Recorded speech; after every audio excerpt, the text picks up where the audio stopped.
Good morning, class! Good mood si ma'am ngayon na. Sana good mood lang siya gang mamaya. Bago tayo mag-start, mag-pray muna tayo, okay? Sino gusto mag-lead? Di ako marunong niyan, ikaw na lang. Lalo na ako, di nga ako sumisimba eh. Wala. Pag walang pumunta sa harap, lahat kayo ia-absent ko! Bes, ikaw na lang. Ma'am, ako na lang po. Madali naman pala kayo kausap eh. Okay, class. So, dito na nagtatapos sa lesson natin.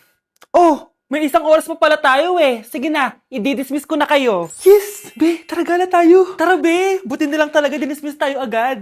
Aba, excited? Uwing-uwi? Ayaw niyo siguro sa subject ko, no? Maghihintay kayo hanggang 4 p.m. dito! Walang uuwi! Grabe naman yung mood swing ni ma'am. Nakakainis. I love you too.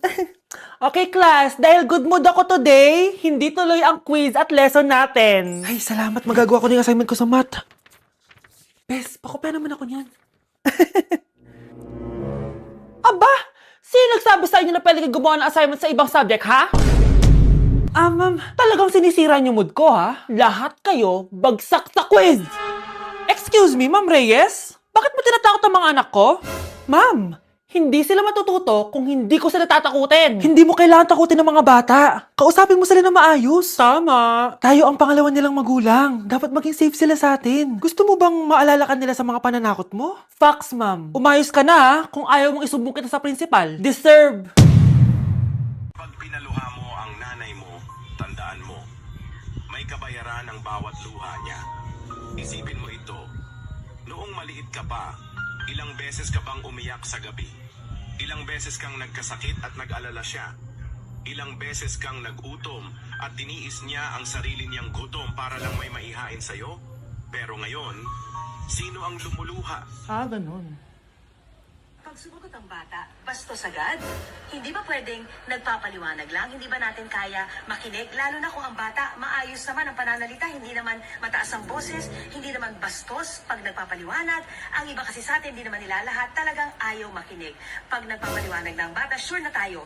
Ay, Nay! Good news! Nanalo ako sa loto! Totoo ba, anak? Tumama lahat ng numero sa panaginip ko, Nay. Ay, alam mo, anak, swerte ka talaga eh. Nay, may good news din ako. Gagraduate na ako next month. Talaga ba, anak? Akala ko talaga bagsak pa rin ako eh. Buti naman at di ka na ulit ng high school. Congrats! Good luck sa college! Mga anak, may good news din ako. Sabi ng doktor, magaling na daw ako sa sakit ko. So, ibig sabihin, hindi mo na kami makakalimutan, Nay? Oo, anak. Parang sunod-sunod yung swerte natin, Nay, no? Siyempre, dahil din yan kay Lord. Sige na, anong oras na? Matulog na tayo, ha? Good night, Nay.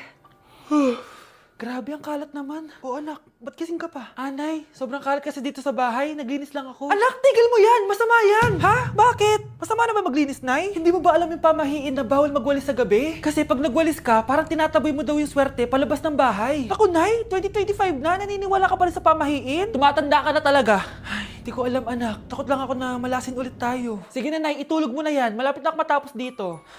Matulog ka na rin, ha? Nasaan na yun? Hindi pwede mawala yun! Anak, ano nangyayari? Umagang-umaga sumisigaw ka. Nay, nawawala yung lotto ticket natin. Hindi natin makiklaim yung pera. Ha? Sige anak, tutulungan kita maghanap, ha? Ay, baka nandito lang yung banda. Anak, ba't ka umiiyak? Ayoko na. Ginawa ko naman lahat eh, pero binagsak pa rin ako ng teacher ko. Ano? Hindi na daw ako kasama sa mga gagraduate, Nay. Lahat ng effort ko nasayang. Anak! Nay, magpahinga ka muna. Ako na muna bahala dito. Ano na naman nangyayari sa pamilya natin? Anak? Scarlett? Kyle? Susan? Kamusta ka na? Dok? Ba't nandito ka? Dinalaw kita para kamustahin ka. Mga musta? Eh di ba sabi niyo magaling na ako, Dok? Yun din nakakala ko. Ha? Teka lang, nakita mo ba yung mga anak ko? Susan, matagal nang patay ang mga anak mo. Ha? Hindi mo ba naaalala? Pareho silang na-depress. Si Scarlett dahil sa nawala niyang lotto ticket. Si Kyle naman dahil hindi nakagraduate. Kaya, ayun. Kailangan mo ulit maggamot, Susan. Dahil lumalala na naman ang demensya mo. Good morning, class! Bakit ang dami nakadikit sa wall? May ballpen, may walis. Ma'am, uso kasi to. Ididikit mo yung mga bagay gamit yung wall friction. Parang ganito. O, di ba, ma'am? Ano? Wall friction? Hoy! Baka mahulog ka dyan! Diyos ko, mga bata to. Kung ano-ano kasi nakikita niyo sa TikTok na yan eh. Try ko naman tong calculator. Ang saya! Tingnan niyo, dami ng gasgas ng wall, oh. Tanggalin niyo na yan. Kung hindi, i-absent ko kayong lahat. Guys, si ma'am naman ang idikit natin sa pader. Hoy, mga walang iya kayo. Ma'am, huwag kang matakot, ma'am. A few moments later. Hoy, ibaba niyo ako dito. Guys, dismiss na daw tayo, sabi ni ma'am. Uwian na. Hoy, isusumbong ko kayo sa principal. Ayoko talaga sa kanya. Bes, ayan siya, oh, yung pet peeve mo. Hi. Panira ng araw. Okay, class, break time muna tayo. Hala, naiwan kayo bakit kong pagkain? Scarlett, to, may sobra pa ako. Baka gutom ka na. Talaga? Bibigyan mo ko? Oo, ano ka ba? Gusto ko maging close tayo. Parang bumabait tong pet peeve ko, ah. Hala, may quiz pala tayo. Bes, sabay tayo mag-review mamaya, ha? Naku, sorry, Bes. Kakain kasi kami ng jowa ko mamaya. Di mo ba kaya mag-isa? Ano ba yan? Ako na lang, sabay tayo mag-review. Tsaka, may reviewer din ako dito, oh. Ayan na naman siya. Sure ka? Ako talaga yung gusto mo kasabay mag-review? Oo naman, ba't naman hindi? Idol nga kita kasi ang talino mo eh. Sige na nga. Okay class, para sa activity natin today, pili kayo ng partner nyo. Bes, partner tayo ah. Sorry na Bes, partner na kasi kami ng baby loves ko eh. Partner na kami ng baby loves ko eh. Tayo na lang yung partner, Scarlett. Ikaw na naman. Buti ka pa, gusto mo ako makapartner. Ayan, perfect! Partner kayo ng pet peeve mo. Ha? Bes, pet peeve mo pala ako? After mo siraan sa amin yan, BFF na kayo ngayon? Samantha! Samantha, magpapaliwanag ako. Oh, ba't nandito ka? Pet peeve mo ako, di ba? Umalis ka na. Oo, pet peeve kita. Dati. Kasi ang sungit mo sa akin eh. Tapos palagi mo ako iniinis. Alam mo kung bakit? Kasi gusto kita. Ha? Wala, never mind. Samantha! Nandito ako sa Japan at kakain tayo kasi di ako makatulog guys. Time check 1 AM na. Imbis na natutulog, kakain tayo. Buti na lang talaga sobrang lapit lang ng Family Mart sa hotel namin. Ito yung hotel namin, tapos ito lang yung Family Mart. Diba sobrang lapit? Sobrang daming pwedeng bilhin oh. Daming onigiri oh. Kuha tayo neto, mukhang masarap tong chicken and vegetables. Hindi naman ako sobrang gutom, may mga gusto lang ako itry. Kuha tayo netong favorite kong drink. Try naman natin tong blueberry na flavor. Tapos ganito din yung Yakult nila dito. Actually, pampatulog pala to. Akala ko Yakult talaga siya. Ito muna bibilin ko dito, hanap tayo ng 7-Eleven. Eto guys, may nanap ako 7-Eleven.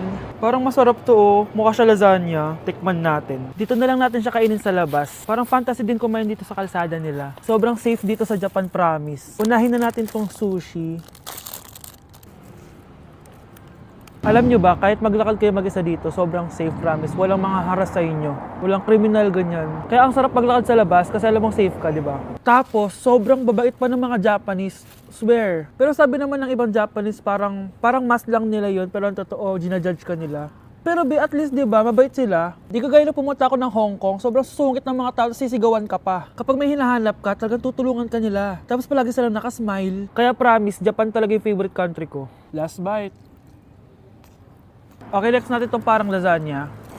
Guys, sobrang bango. Sobrang sarap ng itsura niya. Tikman na natin.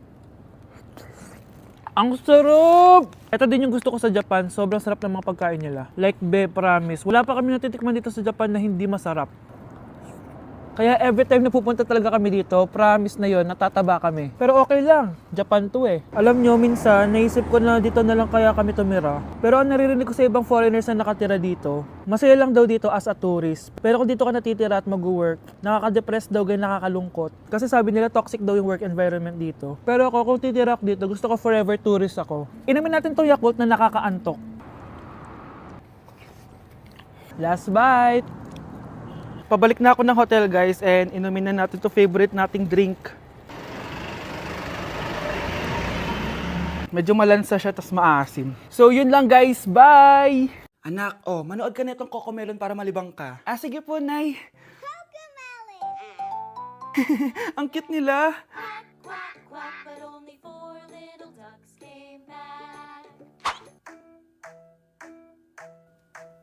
Cocomelon ba yun?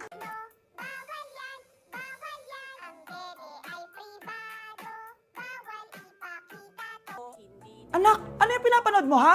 Nay, eto na yung bagong Cocomelon. Ay, Iba na pala yung Coco meron ngayon.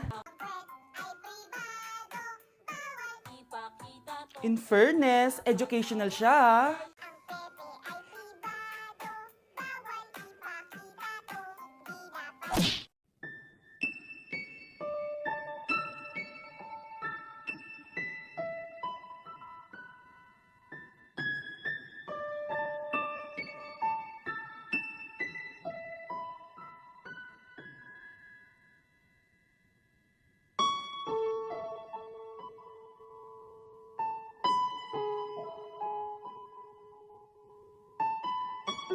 Eating only Jollibee for a day? Let's go! Pero guys, may rules tayo. Hindi ako pwedeng umulit ng o-orderin. Kung nag-chicken ako ng breakfast, bawal na ako mag-chicken ng lunch. So, tara na. Mag-umpisa na tayo. Hi guys! Good morning! So, it's currently 9:07 a.m. Mag-breakfast na tayo at alam nyo na kung saan tayo kakain sa itim na bubuyog. Let's go guys! Guys, nandito na tayo!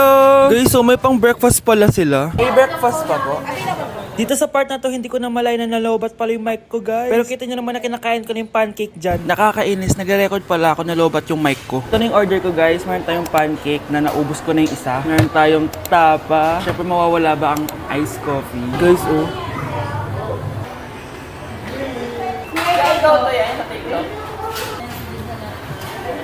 Ang sarap na, guys. This is my new favorite. Okay, next naman, itong tapa. Tikman na natin.